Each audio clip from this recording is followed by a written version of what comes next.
Saya merupakan doktor ekonomi yang saat ini saya bekerja sebagai dosen di Universitas Jayabaya. Saya mengajar S2 dan S1 dengan berbagai mata kuliah yang terkait dengan ekonomi dan keuangan.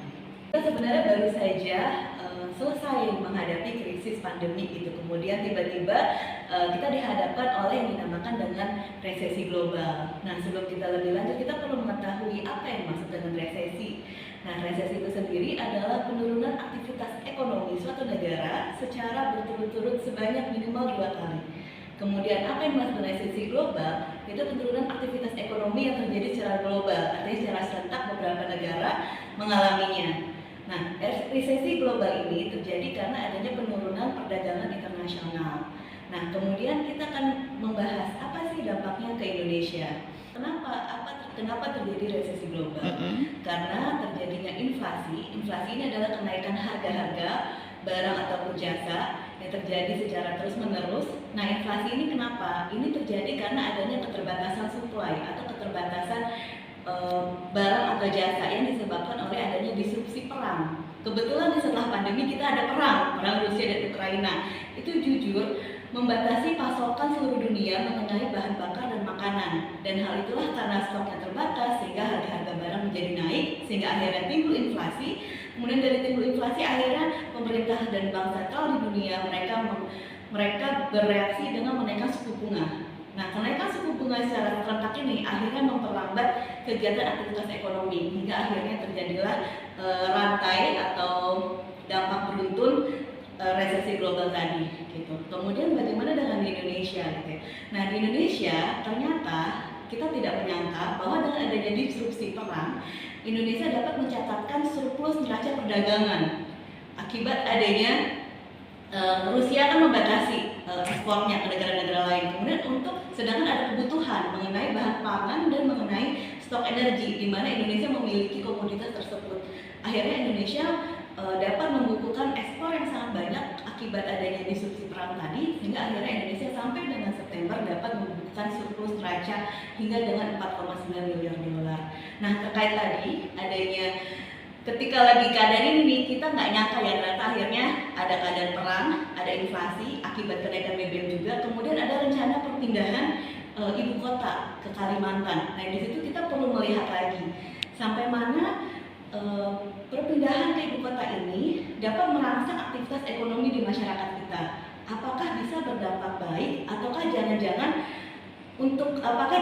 dananya belum ada sehingga kita harus menggali hutang lebih banyak lagi gitu untuk mendanai investasi atau pembangunan infrastruktur di Kalimantan. Ketika neraca kita menjadi surplus karena adanya kelebihan dari ekspor, nah pemerintah bisa menggunakan surplus tersebut atau momen tersebut untuk sebagai dana tambahan atau dana talangan untuk kegiatan investasi di Kalimantan tersebut.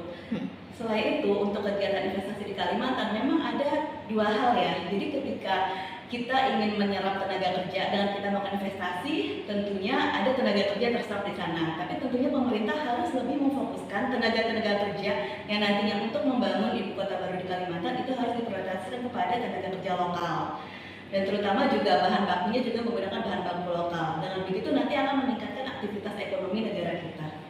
Ketika 2023 sudah dilansir bahwa negara-negara akan mengalami resesi global, walau bagaimanapun kita tidak bisa menafikannya gitu, walaupun sebenarnya Indonesia masih tergolong kecil karena adanya surplus neraca tadi. Tetapi tentu saja dengan adanya krisis di negara lain, terutama di Amerika yang inflasinya tinggi sampai dengan 8%, kemudian krisis di Eropa dan krisis juga di beberapa negara Asia yang lain, itu tentunya juga pasti akan berdampak ke kita, terutama karena Amerika dan negara-negara lain juga salah satunya adalah tujuan ekspor dari Indonesia. Menurut saya, kita lihat dulu sampai setahun ke depan 2023 bagaimana kondisi perekonomian kita. Apakah benar pertumbuhan ekonomi kita akan terus membaik di tahun depan?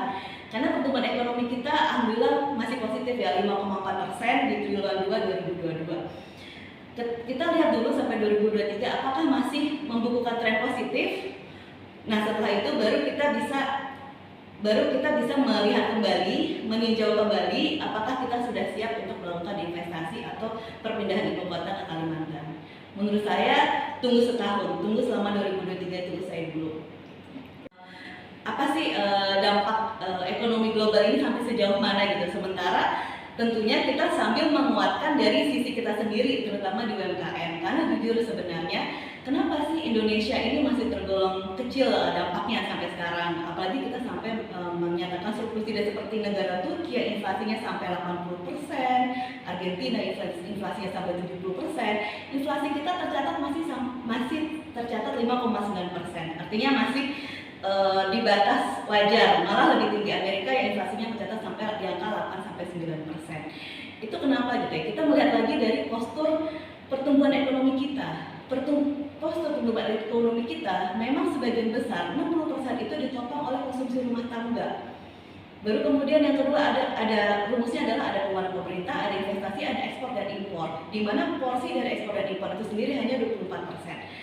60% pertumbuhan ekonomi kita dari konsumsi rumah tangga. Artinya Indonesia ini ketika ingin maju, ingin ekonomi yang meningkat, maka ekonominya itu berasal dari aktivitas warganya sendiri, aktivitas masyarakatnya sendiri. Itulah kenapa peran UMKM sangat penting di situ. UMKM sendiri saat ini itu menyerap tenaga kerja sampai dengan 97% dari total penyerapan tenaga kerja kita. Artinya betapa besarnya, betapa berdampaknya peran UMKM bagi perekonomian negara kita. Nah, tentunya untuk membuat UMKM kita lebih berdaya, kita masih banyak tantangan-tantangan yang harus kita jalani bersama gitu. Dimana kita mesti melihat apa sih kendala-kendala UMKM kita ini gitu. Salah satunya kendalanya kan ada, mereka kesulitan akses pasar, mereka kesulitan akses modal, mereka kesulitan penggunaan teknologi baru gitu kan. Apalagi kita negaranya kan negara kepulauan.